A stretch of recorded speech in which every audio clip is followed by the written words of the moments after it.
किसी दूर देश में यांगछू नाम का एक अधेड़ उम्र का व्यक्ति रहता था।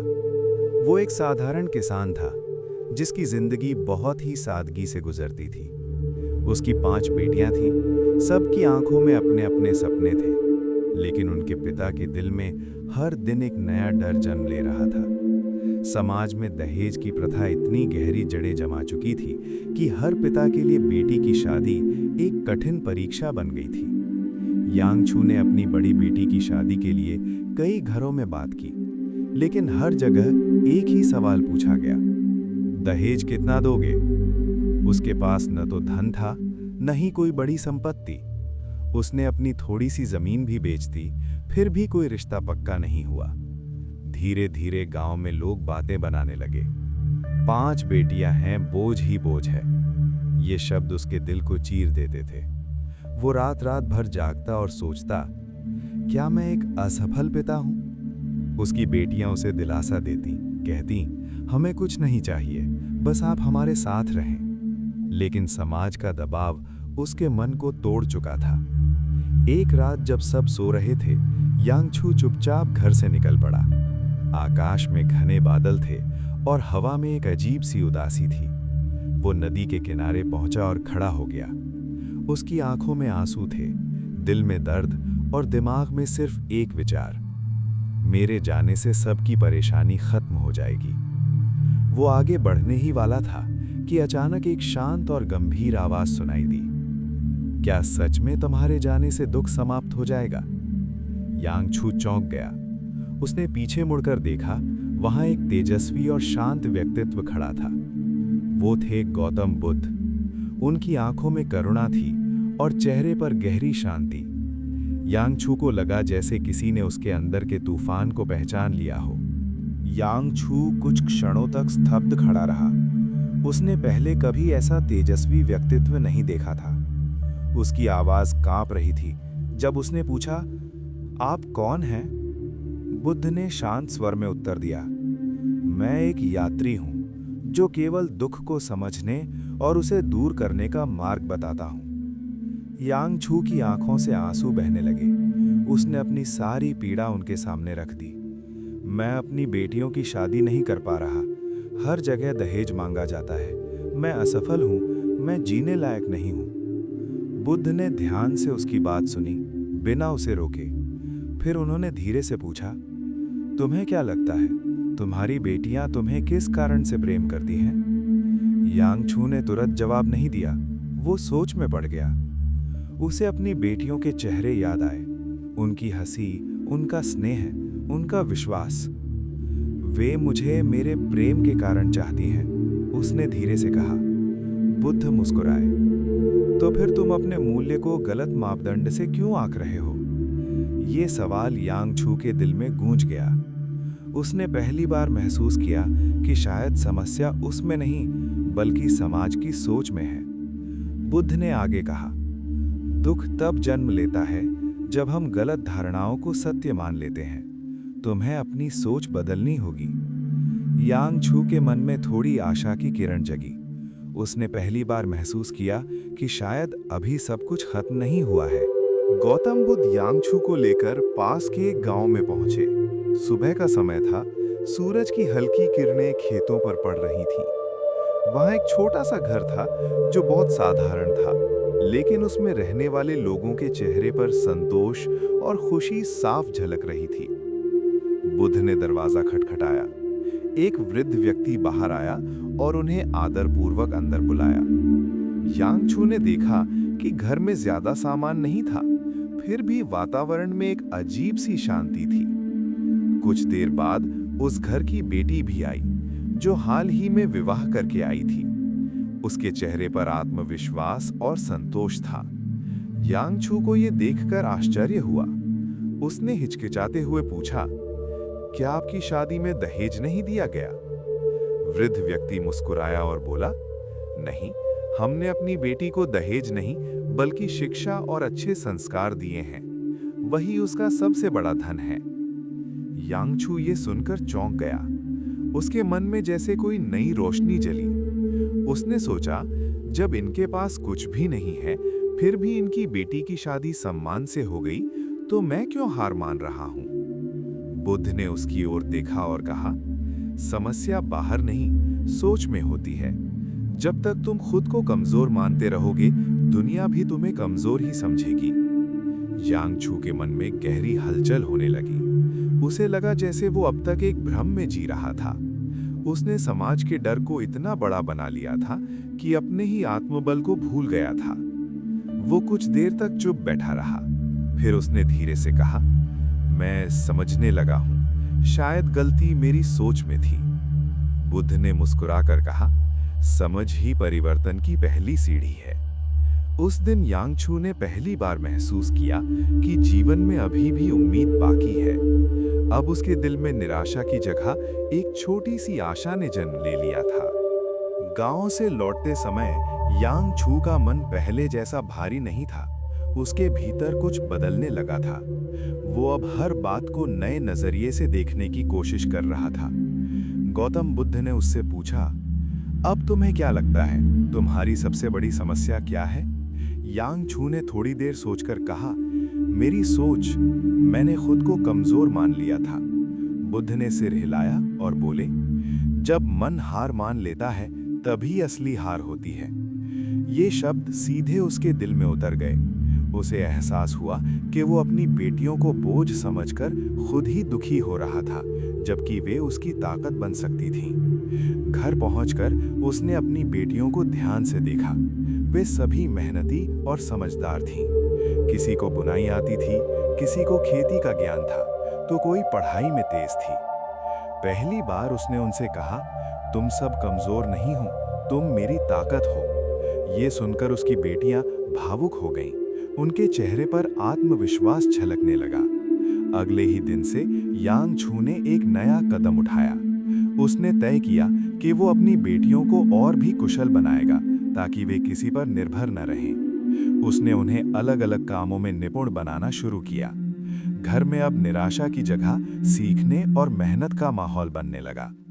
धीरे-धीरे यांग छू को महसूस हुआ कि असली बदलाव बाहर नहीं, भीतर से शुरू होता है। यांग छू के घर का माहौल अब पहले जैसा नहीं रहा था। जहां कभी चिंता और निराशा का अंधेरा छाया रहता था, वहां अब उम्मीद और मेहनत की रोशनी फैलने लगी थी। गौतम बुद्ध के शब्द उसके मन में गहराई से बस चुके थे। अपनी कमजोरी को अपनी ताकत में बदलो। अगले ही दिन से यांग छू ने अपने जीवन की दिशा बदल दी। उसने अपनी 5 बेटियों को अपने पास बुलाया और कहा, अब हम किसी के सामने झुकेंगे नहीं। हम खुद को इतना मजबूत बनाएंगे कि दुनिया हमें सम्मान दे। उसकी बातें सुनकर बेटियों के मन में भी एक नई ऊर्जा जाग उठी। वे अब खुद को बोझ नहीं, बल्कि अपने पिता की शक्ति समझने लगी। सबसे बड़ी बेटी मीरा बुनाई में निपुण थी। उसने पुराने कपड़ों से नए और सुंदर डिजाइन बनाना शुरू किया। धीरे धीरे उसके बनाए कपड़े गांव में प्रसिद्ध होने लगे। लोग दूर दूर से उसके काम की तारीफ करने लगे। दूसरी बेटी कुसुम खेती में रुचि रखती थी। उसने खेतों में नए तरीके अपनाए, बीजों का सही चुनाव, पानी का सही उपयोग। उसकी मेहनत रंग लाई और इस बार फसल पहले से ज्यादा अच्छी हुई। तीसरी बेटी राधा पढ़ाई में तेज थी। उसने गांव के छोटे बच्चों को पढ़ाना शुरू किया। उसके पढ़ाने का तरीका इतना अच्छा था कि धीरे धीरे बच्चे उसके पास आने लगे। चौथी और 5वीं बेटियां भी अपने अपने काम में लग गईं। कोई हस्तकला सीखने लगी तो कोई घर के कामों को बेहतर तरीके से संभालने लगी। धीरे धीरे यांग छू का घर एक छोटे से विद्यालय और कार्यशाला जैसा बन गया। वहां हर समय कुछ न कुछ सीखने और सिखाने का माहौल रहता था। गांव के लोग जो पहले उनका मजाक उड़ाते थे, अब हैरानी से ये बदलाव देख रहे थे। वे आपस में बातें करने लगे, देखो यांग छू की बेटियां कितनी मेहनती और होनहार हैं। ये सुनकर यांग छू के दिल में गर्व की लहर दौड़ गई। उसने पहली बार महसूस किया कि वो असफल नहीं, बल्कि एक समझदार और साहसी पिता है। अब उसे ये भी समझ आ गया था कि असली धन पैसा नहीं, बल्कि ज्ञान, मेहनत और आत्मविश्वास होता है। परिवर्तन की ये शुरुआत धीरे धीरे एक बड़ी क्रांति का रूप लेने वाली थी। यांग छू के घर से शुरू हुआ ये छोटा सा परिवर्तन अब धीरे धीरे पूरे गांव में एक नई लहर की तरह फैलने लगा था। जहां पहले लोग केवल दहेज और धन की बातें करते थे, अब वे हुनर, शिक्षा और आत्मनिर्भरता की चर्चा करने लगे थे। हर दिन कुछ ना कुछ नया देखने को मिलता। गांव की महिलाएं अपनी बेटियों को लेकर यांगछू के घर आने लगी। वे विनम्रता से कहती, हम भी चाहते हैं कि हमारी बेटियां आपकी बेटियों की तरह मजबूत बने। यांगछू उनकी बात सुनकर मुस्कुरा देता और अपनी बेटियों की ओर देखता। अब उसकी बेटियां सिर्फ उसकी जिम्मेदारी नहीं थीं, बल्कि पूरे गांव के लिए प्रेरणा बन चुकी थीं। मीरा की बुनाई अब सिर्फ गांव तक सीमित नहीं रही। पास के कस्बों से भी लोग उसके बनाए कपड़े खरीदने आने लगे। कुसुम की खेती देखकर कई किसान उसके तरीके अपनाने लगे। राधा की पढ़ाई से गांव के बच्चों का भविष्य बदलने लगा। धीरे धीरे यांगछू का घर एक केंद्र बन गया, जहां लोग सीखने, समझने और आगे बढ़ने के लिए आते थे। एक दिन गांव के कुछ प्रतिष्ठित लोग उसके पास आए। उन्होंने कहा, हमने अपनी सोच बदलने का फैसला किया है। अब हम दहेज की प्रथा को अपने गांव से खत्म करेंगे। यह सुनकर यांगछू कुछ पल के लिए स्तब्ध रह गया। उसे यकीन नहीं हो रहा था कि वही समाज जिसने कभी उसे निराशा की ओर धकेला था, अब बदलाव की राह पर चलने को तैयार है। उसकी आंखों में आंसू आ गए, लेकिन इस बार ये आंसू गर्व और संतोष के थे। उसने मन ही मन गौतम बुद्ध को याद किया और सोचा, अगर उस दिन उन्होंने मुझे नहीं रोका होता तो आज ये सब संभव नहीं होता। शाम को जब वो अपने आंगन में बैठा था, उसकी 5 बेटियां उसके पास आईं। उनके चेहरों पर आत्मविश्वास और खुशी थी। उन्होंने कहा, पिताजी, अब हमें किसी चीज का डर नहीं है। यांगछू ने उन्हें गले लगा लिया। अब उसे समझ आ गया था कि असली जीत दूसरों को हराने में नहीं, बल्कि खुद को बदलने में होती है। परिवर्तन की ये लहर अब एक नई कहानी लिखने जा रही थी। एक ऐसी कहानी जहां बेटियां बोझ नहीं, बल्कि समाज की ताकत बनेंगी। गांव में परिवर्तन की जो छोटी सी चिंगारी यांगछू के घर से जली थी, अब वो एक उजाले में बदल चुकी थी। हर ओर एक नई ऊर्जा थी। लोगों के विचार बदल रहे थे और सबसे बड़ी बात, अब बेटियों को सम्मान मिलने लगा था। यांगछू का घर अब केवल एक परिवार का घर नहीं रहा था, बल्कि एक सीखने का केंद्र बन चुका था। दूर दूर के गांवों से लोग वहां आने लगे। कोई अपनी बेटी को बुनाई सिखाने लाता, तो कोई खेती के नए तरीके सीखने आता। कुछ लोग तो सिर्फ ये देखने आते कि आखिर एक आदमी ने अपनी सोच बदलकर पूरे समाज को कैसे बदल दिया। मीरा ने अपनी कला को और आगे बढ़ाया। उसने गांव की कई लड़कियों को बुनाई सिखानी शुरू कर दी। धीरे धीरे उसने एक छोटा सा समूह बना लिया, जहां सभी लड़कियां मिलकर काम करतीं और अपनी कमाई खुद करतीं। अब वे आत्मनिर्भर थीं। उन्हें किसी पर निर्भर रहने की जरूरत नहीं थी।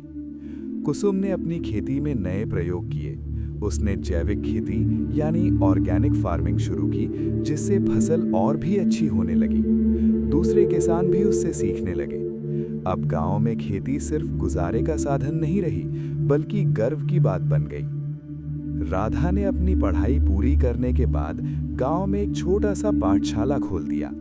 वहां वो बच्चों को पढ़ाने के साथ साथ उन्हें जीवन के मूल्य भी सिखाती, समानता, मेहनत और आत्मविश्वास।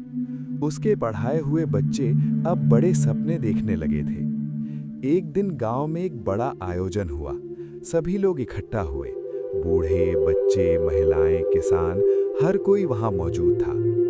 मंच पर यांगछू और उसकी बेटियां बैठी थीं। गांव के मुखिया ने आगे बढ़कर कहा, आज हम गर्व से कह सकते हैं कि हमारा गांव बदल चुका है और इस बदलाव का श्रेय यांगछू और उसकी बेटियों को जाता है। इन्होंने हमें सिखाया कि असली ताकत सोच में होती है। इतना सुनते ही पूरे मैदान में तालियों की गूंज फैल गई। यांगछू खड़ा हुआ। उसकी आंखों में विनम्रता थी। उसने कहा, मैंने कुछ खास नहीं किया, मैंने सिर्फ अपनी बेटियों पर विश्वास किया। अगर हम अपनी सोच बदल लें तो दुनिया खुद बदल जाती है। उसने मन ही मन गौतम बुद्ध को याद किया। उनकी करुणा और उनके शब्द आज भी उसके जीवन का मार्गदर्शन कर रहे थे। समय बीतता गया। गांव अब एक मिसाल बन चुका था। आसपास के इलाकों में भी इस बदलाव की चर्चा होने लगी।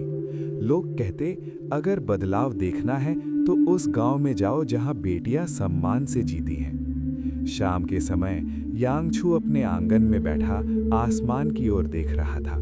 उसकी बेटियां उसके पास बैठी थीं, आत्मविश्वास से भरी, मुस्कुराती हुई। उसने धीमे से कहा, आज मुझे लगता है मैंने जीवन की सबसे बड़ी जीत हासिल कर ली है। मीरा मुस्कुराई और बोली, पिताजी, ये जीत सिर्फ आपकी नहीं, पूरे गांव की है। यांगछू ने सिर हिलाया। अब उसे समझ आ गया था कि जब एक इंसान खुद को बदलता है तो वो अकेला नहीं बदलता, उसके साथ पूरी दुनिया बदलने लगती है। धीरे धीरे रात गहराने लगी, लेकिन उस गांव में एक नई सुबह हमेशा के लिए जन्म ले चुकी थी। सीख: जब इंसान अपनी सोच बदलता है और बेटियों को बोझ नहीं बल्कि ताकत समझकर उन्हें शिक्षा और मौका देता है, तो न सिर्फ उसका घर बल्कि पूरा समाज बेहतर और मजबूत बन जाता है।